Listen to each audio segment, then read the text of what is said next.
All right, how's everybody doing? This is the Comic Samurai. I want to welcome you to my next video, and tonight we're going to be doing something a little bit different.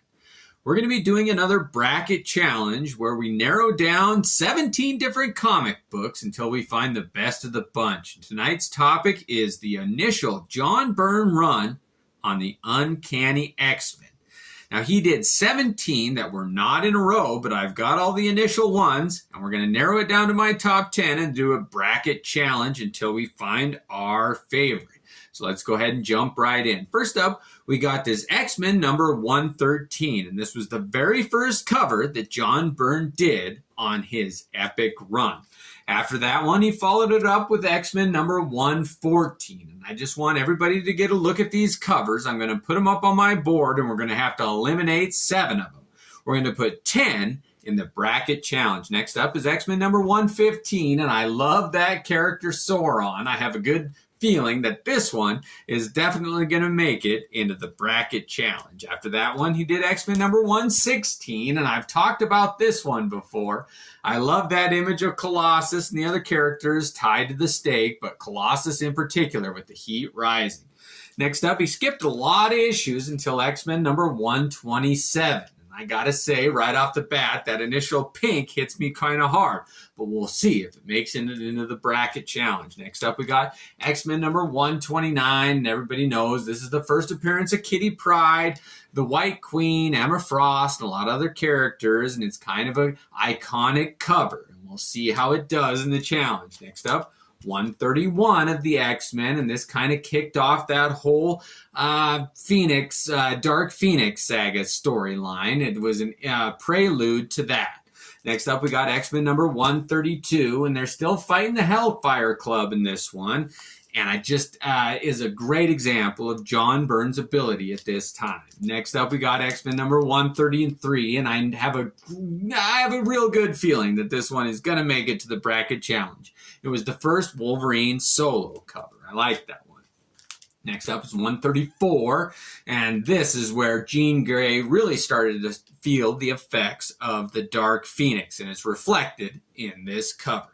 And then 135, you can see that the Dark Phoenix really started to have an impact on her character, and it's really shown in this cover. Next up, we got 136, and it's kind of known as being an homaged cover. Whenever a character dies, they pay homage to this cover and show a character holding another one in the same vein as this one. Next up, we got X-Men 137, and of course this one is the one where Jean Grey dies, and I don't know if it's going to make my top 10 or not because she came back pretty quick, and I don't like it when they bring characters back, so we'll have to see. Next up is 138, and again, there's so much pink on this one, I don't know if it's going to make it, but I don't know if this is an homage to that one Spider-Man by John Romita when he decided to quit or not, but this one has definitely been made reference to in other quitting comic books. And then finally, 139,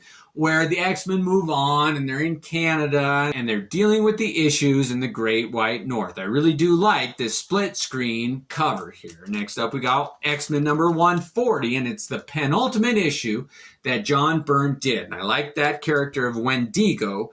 And the only beef I have with this one is I'm not sure who that character is. I need to look it up. But I don't like the fact that Wolverine's getting decimated on this one either.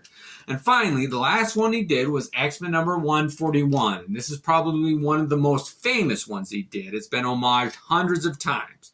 But I'm going to put them up on the wall. We're going to eliminate 7 of them, find my top 10, and then have a bracket breakdown and find what my favorite of these is. All right, the first order of business tonight is to take these 17 contestants and narrow it down to my top 10. So let's take a look and eliminate 7.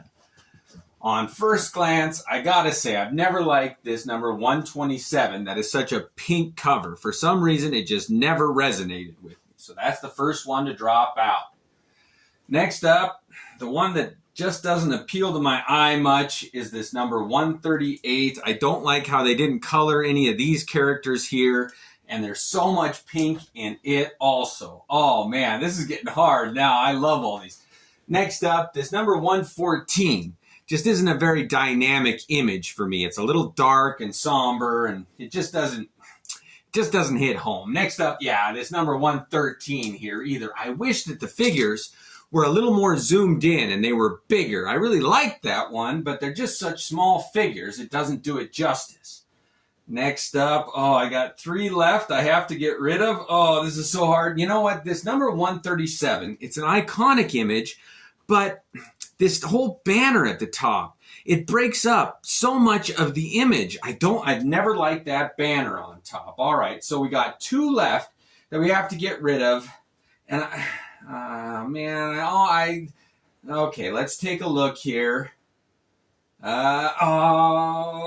Oh, no, man, I hate to do it, but this number 131, that image of Emma Frost is just a little off-putting. I don't know what it is about it, but it's not one of my favorites. And the last one to drop out of the competition, I know it might be controversial, but it's got to be this 136. I don't know what it is about that pink background, but it just doesn't hit home with me. All right, well, we've narrowed it down now, and these 10 are going to be set up with our brackets.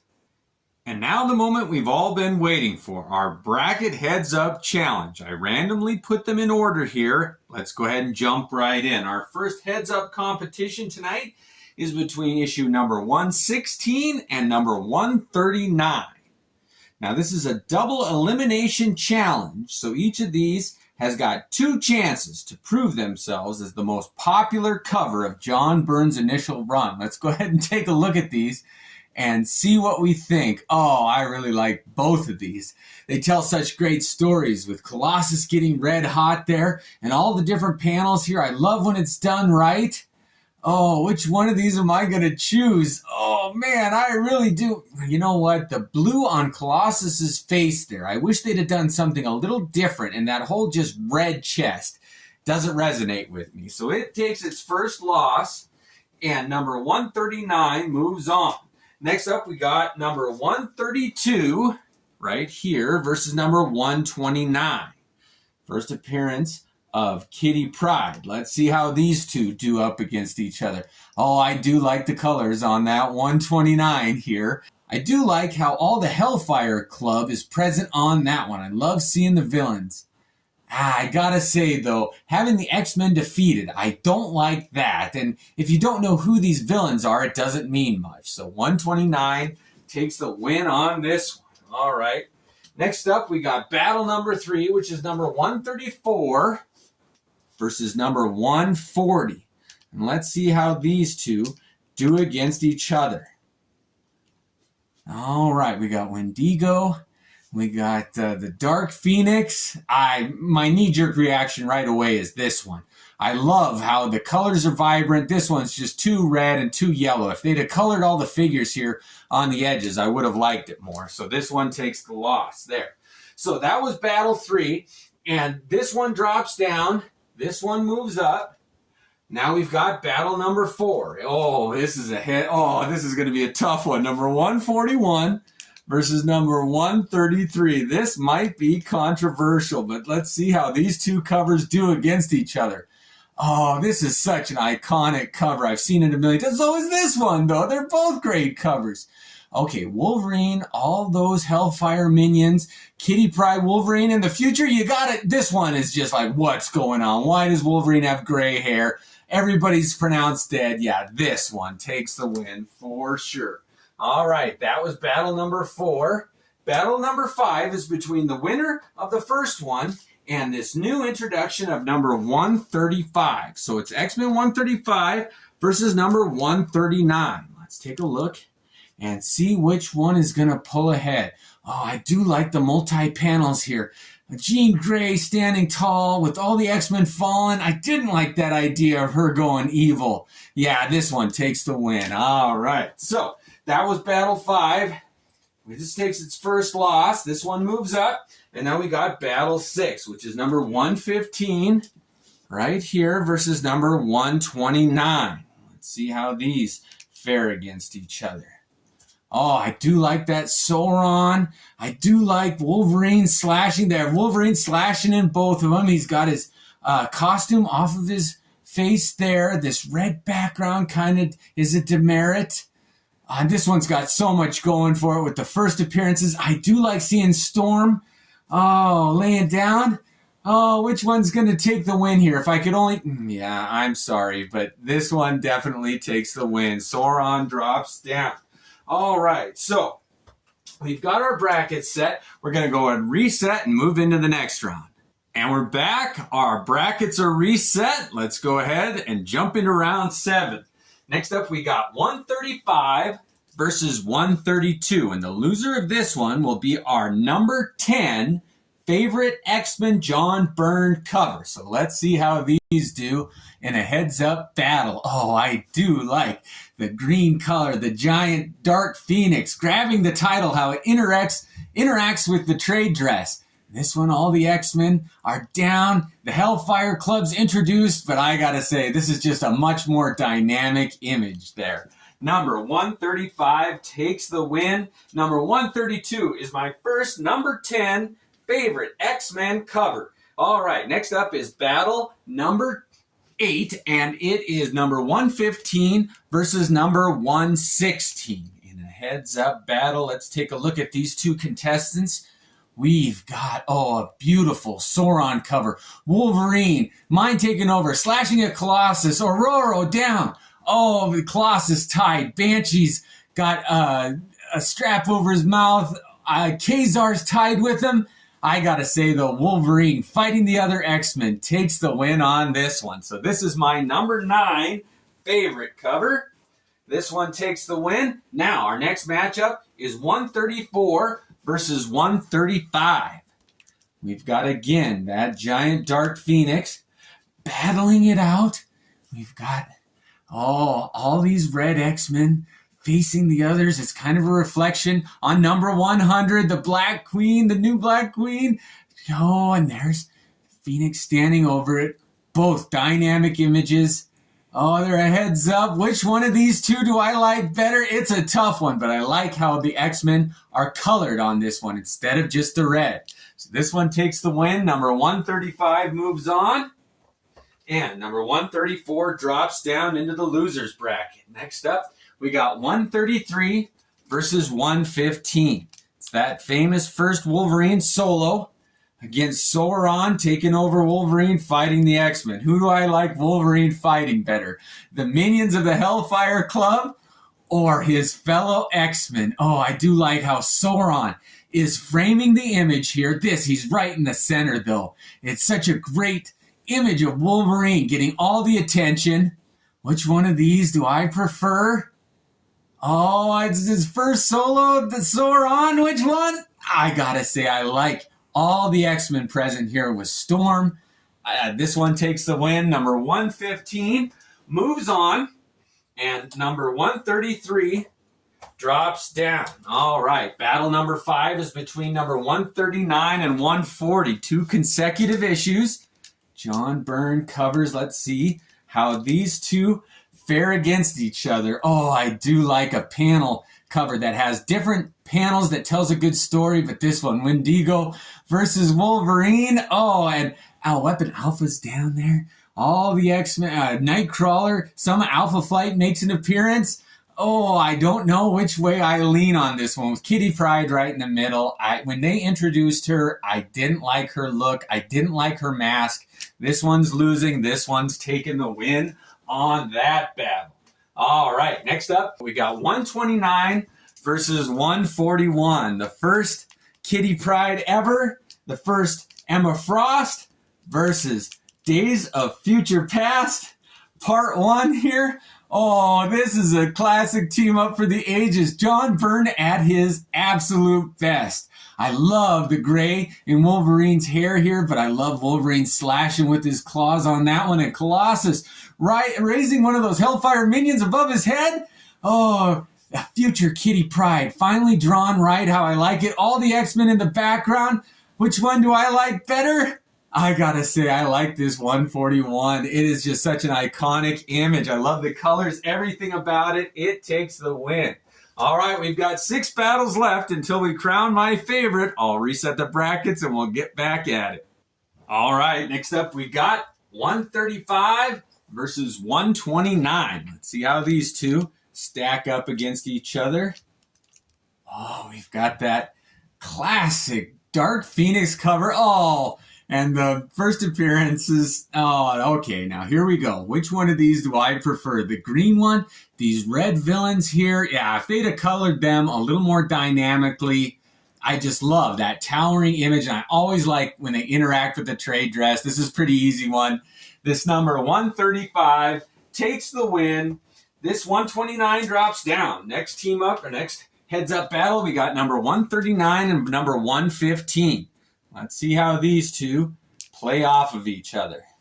All right, we got that Sauron, that famous Kitty Pryde one in the middle, and right away, that image, the more I look at it, I do not like that mask on her, although everything else is beautiful. I love that image of Angel. He hadn't been in it for a while. Sauron framing the image, though, and it all comes back to that foreground, mid-ground, background. I gotta say, this one takes the win, number 115. So 139 drops down. Next up, we got number 140 versus 141. Epic battle between these two John Byrne covers. These are all such great covers. Oh, I love them. All right, let's take a look at this. The famous Days of Future Past. Oh, Wendigo battering Wolverine. I love how the swoop goes around on the cover of this one, and that spotlight sends it. Which one do I like better? Oh, I gotta say, when there's a villain who's the centerpiece, it doesn't really shine on me that well. I gotta say, this 141 takes the win. So it stays up. This one drops down, and now we got a heads up between these two, 135 and 115. Which one of these is going to go up and be in the Grand Championship one? Let's see here now.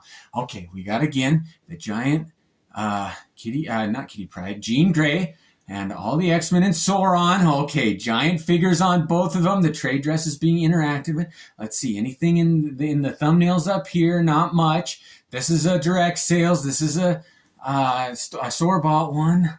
Which one of these do I like better? The pink background, the green background? Oh, this is so hard.